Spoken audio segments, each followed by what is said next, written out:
Hello, hello, hello. Welcome, everyone. I'm Farrington. I am here with Out on Film. As a programmer, we are celebrating just another spectacular year of queer cinema. This year, we celebrate queer propaganda, and we get to introduce just an insightful mixed bag and a very exciting bunch of films. Very quick story. I remember just like advocating for things like music videos, things like episodics in our program that we haven't really done traditionally, but I just felt there's not many festivals that really cater to stuff like that as far as like proof of concepts, webisodics and different music videos. So I'm really excited and ecstatic that we were able to kind of full-fledged this program, and as well, each selection I think incorporates something really beautiful to our overall campaign and to the stories that we're going to get to hear today. Um, I am going to ask that every film person here on our call will go ahead and just introduce themselves, introduce their project that they are working with specifically, and maybe talk just a little bit about the spark or what catalysts might have brought this piece into creation, if that makes sense. I'm going to start with Lisa, if you don't mind. How are you doing today? Good. How are you doing?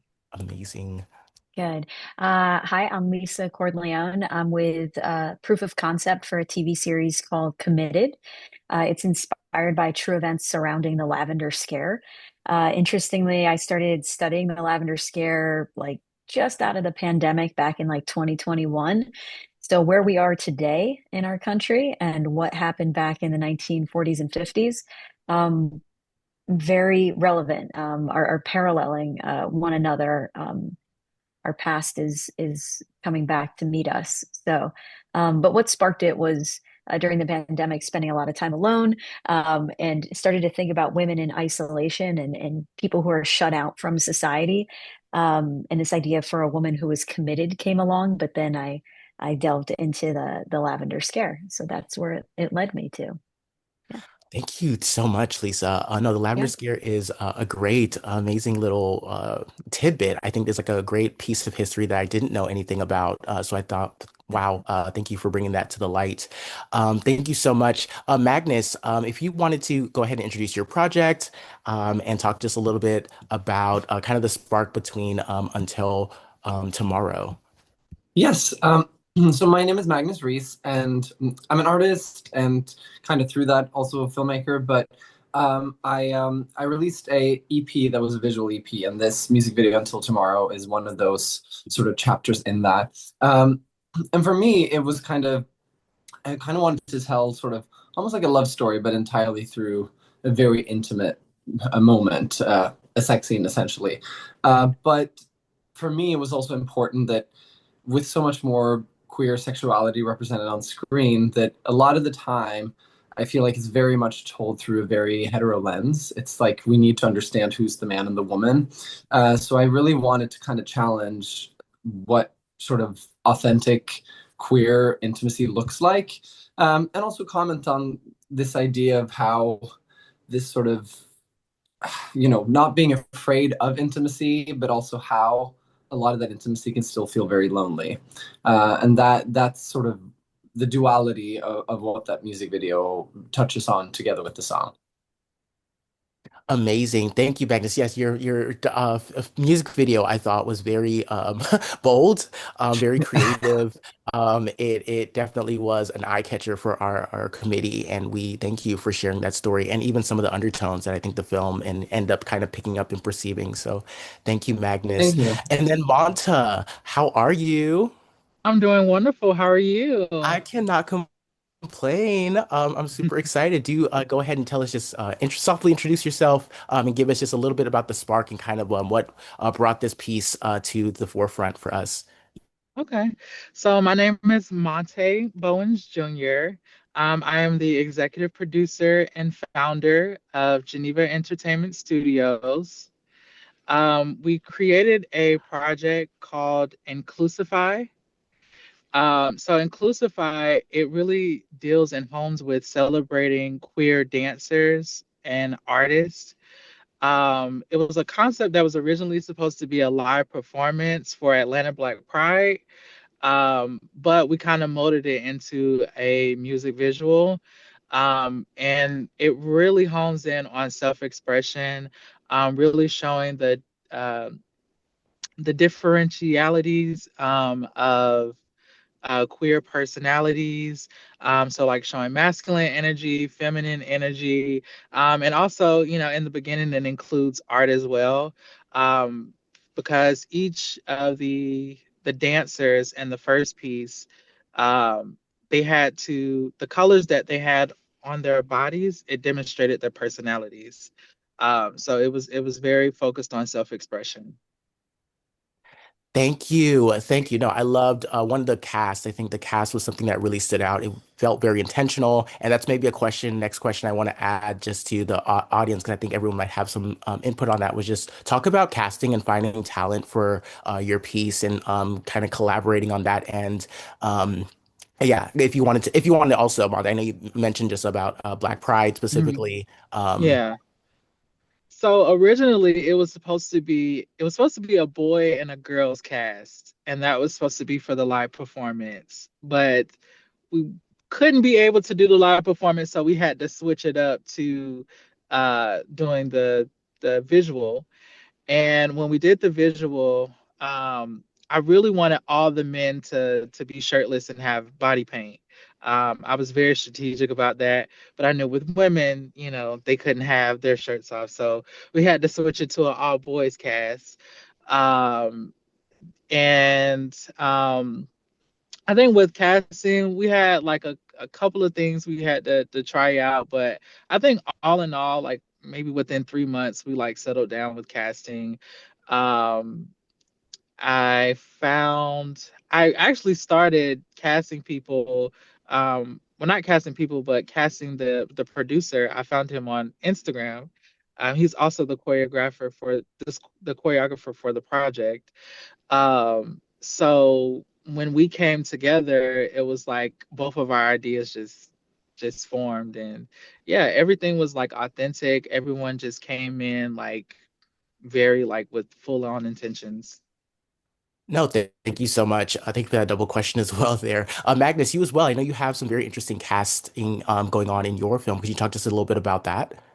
Yeah, I mean, the interesting thing when you're kind of an artist doing these videos is the casting starts with yourself. But so for me, it's a lot about finding that the scene partner to do, especially with this one, because people might love to say that they're like, I'm comfortable with intimacy, but this one asks a lot. So we still had an intimacy director and all that stuff, but Great start. Hernando and I, we known each other for a while, so I reached out to him. I thought he would be great for the movie. um, and that really helped, because I think sometimes in a quick audition it can be very hard to sort of tell once you get into, because I mean we shot that's like 12 hours of constant intimacy, all day. And also, he pointed out too that so Hernando is very open about being HIV positive, and the fact that this story being told, being so openly sex positive with someone who is very open about their status, also kind of highlights the importance um, of U equals U, and that was something that was highlighted. Like the HIV Plus magazine and the Advocate picked up on that and covered it for those reasons as well. And that was important to me. I think that when you talk about representation is both the thing that you can clock right away, but representation is also the thing that might not be obvious the first moment you look at it. So it wasn't something I was going to really highlight that much until, you know, Hernando was like, "You should highlight this," and I was like, "Well, coming from you, that's great." But yeah. So I think that was important to me. That it was the same thing. Like the first music video I released, multiple people in that video work in sex work. I don't, but I think who you are very willing and proudly associate yourself with is important, even though that might not be something that you can immediately see at watching a video. And I think that's kind of the difference between whether you're doing it for the sort of checklist or if you're actually something that means something to you. Oh no, I think spot on there. I think one, like you said, you started with what you knew. You know, you got your folks that were closest to you, folks you know who might have been able to grab that concept and really take the film and the messaging of the film kind of there, and also how it bloomed into something really beautiful, right? It's like then there Right. was this undertone of advocacy as far as destigmatizing HIV and also expanding on what that kind of looks like, you know, across the spectrum. So I think that worked really well. And thank you Mhm. also so much for, being able to kind of put that now at the forefront, even though it wasn't necessarily that core beginning. So cheers to you Yeah. on that, Magnus. And then Lisa, yes, I know you're specifically as like a proof of concept. So I know maybe the casting was a little bit more tedious and maybe a little bit more detailed, or maybe same conversation. Maybe you had some folks that you knew you wanted to see. So yeah. Yeah. I think it was a mix. I wrote the piece, so I was very intentional about the characters because the time period lends itself not just to the Lavender Scare, but you're looking at 1953 Washington, D.C. is also Jim Crow era. There was also a lot of Native American legislation with the Termination and Relocation Act. So this idea of passing really, and the movie Passing was a big inspiration to me, and this idea of interrogating colorism, not just race, and going a little bit deeper into all the different ways that we pass. And so as a white queer woman, for me, like digging into race and digging into passing, um I know what it is through my experience being queer, but being white, I don't. So I was Mhm. really exploring as an artist how I could go deeper into our community and how our families, our found families, may have looked back in the 1950s, which probably look very similar to today. Mm. And so that was a big inspiration in terms of writing characters who are passing for white, a Native American bisexual woman who's passing for white, which doesn't come off in the proof of concept necessarily, but that was something we were really intentional about in casting. Um, so yeah, we held auditions, very, very traditional. Like we held auditions, we held callbacks.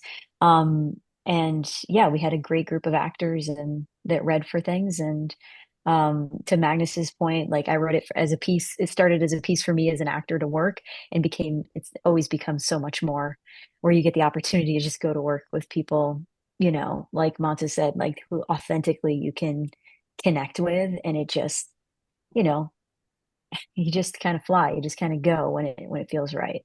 So I No, thought we had a wonderful cast for this. I agree. Yeah, I think your cast definitely stood out. And yes, I think the conversation and also the mystery behind it kind of continues to like lure in the head where Yeah, you have some preconceived notions. You're not sure what's happening. You're not sure how it's going to go. It is the 50s. So right. you're all like, you know, it's all at the end. But I think kudos to you for making that super intentional. I think it Yep. worked very well in terms of from writing to casting and, you know, just the markers on that proof of concept. I think you did a fantastic job on Oh, that, thank you. Lisa.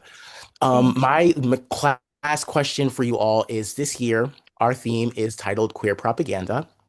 I've been asking filmmakers just to think about propaganda and things that they hear often in terms of, you know, stigmas, different like lies and truths that they hear. So I've been saying and asking just propaganda that you are falling for or propaganda that you aren't falling for as a question. So for like myself, it's like Mm, propaganda I'm not falling for is that you have to like, you know, move to LA or move to New York to, you know, be a filmmaker, right? Or mm, propaganda I'm not falling for is that we have enough, you know, stories about, you know, queer people. You know, it's like different things that we're trying to maybe push, different truths that we might be trying to push for or maybe against. So I wanted to open that question to you all. If there's anything in the top of your mind that you are maybe tired of seeing in the media, some things maybe that were intentional in terms of your film that you were able to kind of maybe push another level of truth to that. That has been my question back to you all and filmmakers to consider and think about. So yeah, I'm going to let you sit on that for a mm. little bit. I know it's a big question there, but yeah, propaganda that you are or aren't falling for, and yeah, I will spin that back over to Monte. Um, that question really it hit me a lot. I think the biggest thing for me is I think for me is like people feel like within the queer community, like we don't understand ourselves. And I Mhm. think that's the biggest thing that uh, with the projects that I do, I want people to understand that being queer is a blessing more than Mm, anything, because being queer, you get to be able to walk out into the world and truly be who you're destined to be mm, versus being who society wants you to be. So I think it's just me really wanting to raise awareness that it's really okay to be yourself, no matter what that looks like. You can be, crazy, you could be ratchet, you could be all these different types of things, but just knowing that um, it is so important to just be yourself. And I think people don't realize um, the type of power you have just by being yourself. I think some mm, people, they would rather be somebody else rather than be themselves. And being yourself is just all you need. That's just the important thing. Mm. That's a mm, life thing. So, especially with this project, and the next project is the Inclusify Volume 2 will be about trans women. I really, really want to hone in on just people just being okay with just being you, because I mean, queer people are authentic, and um, I love being gay. I love it. Period. So, I love being gay. I love yeah, being ratchet. No, yeah, beautiful, beautiful, beautiful response. Thank you so much yeah. for saying that. That's the best part about that question there. And also to Magnus and Lisa, if there's anything else upcoming, feel free to jump that in as well into your response. Okay. But yeah, Magnus, if you want to go ahead and take the question as well, what propaganda are you falling for, or what's not working for you? Absolutely. I mean, I think that was a big part for me with kind of just entering this sort of popular music space and all that, is that it's interesting to me that queer people are such avid consumers of pop music, but not so much in control of that industry. And a lot of the spaces to walk into as someone who is who performs in that are tends to be very hetero spaces. So I've made a very conscious choice to kind of use nightlife as sort of my space to grow my music. And further on from that, with this video, it made sense that for a long time, you know, queer liberation was about, we just want the wedding, we want the white picket fence, it's about love.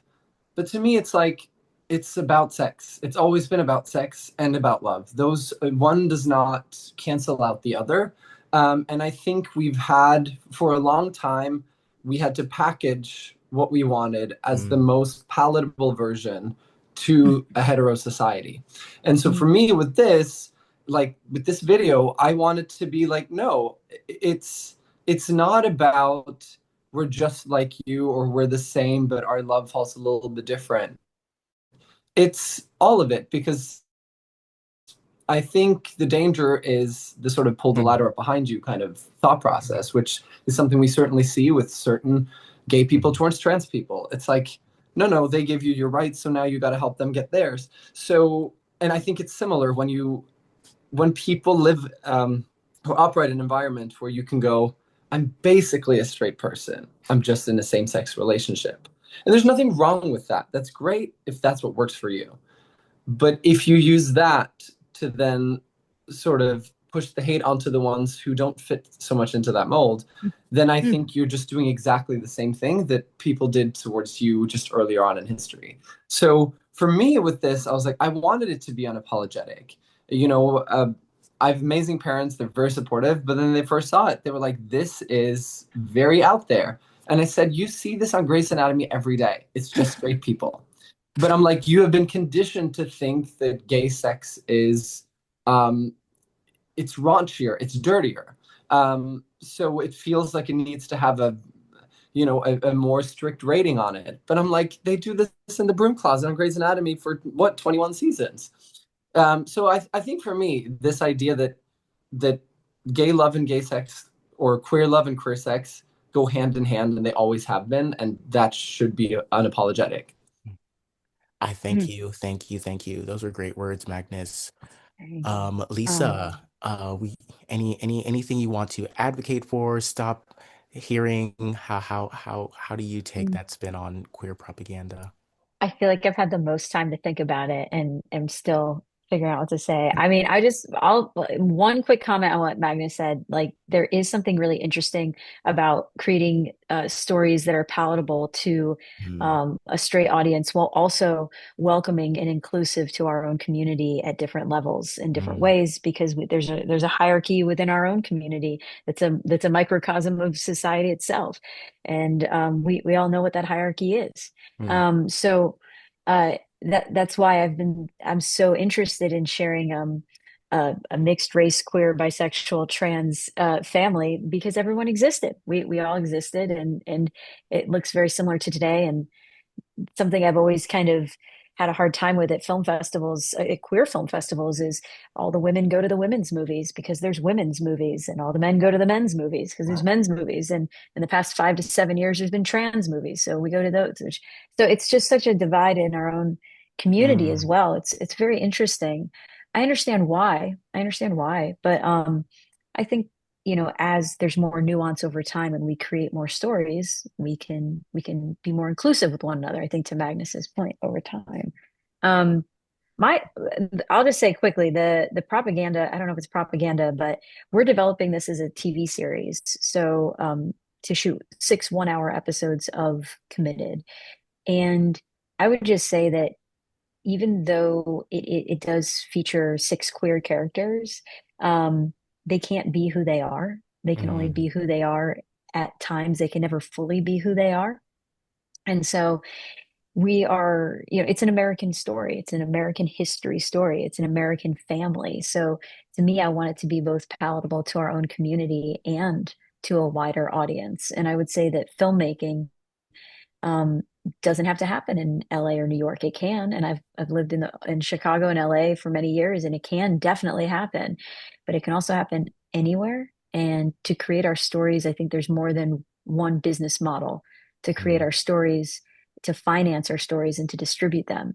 And so I think getting really creative and talking to decision makers who think outside the box is a way to share our stories. And we need to start thinking way outside the box and find people in positions of power who do the same. Every So, time I speak to filmmakers, it's like, y'all get it. I'm so excited about this program, y'all. On Monday, September 29th, we will be hosting web series, episodics, and music videos at 3 p.m. at the Landmark Midtown Art Cinema. Please, please, please get your tickets.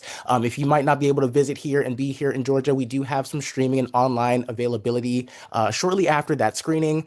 These films are in competition, so make sure you vote for it. And make sure you just continue the conversation. I look forward to keeping up with each one of you in your next film and your next project and your next music. And I thank you all for being here and submitting and continue to do the impossible, which is like make a film and tell your stories as complex and as beautiful and as, as open as they can be and are. So thank you all so much again. And I just want to give you all the round of applause and thanks. thank Well, you. thank you, Vincent. I appreciate it. Yeah, Cheers. thank you.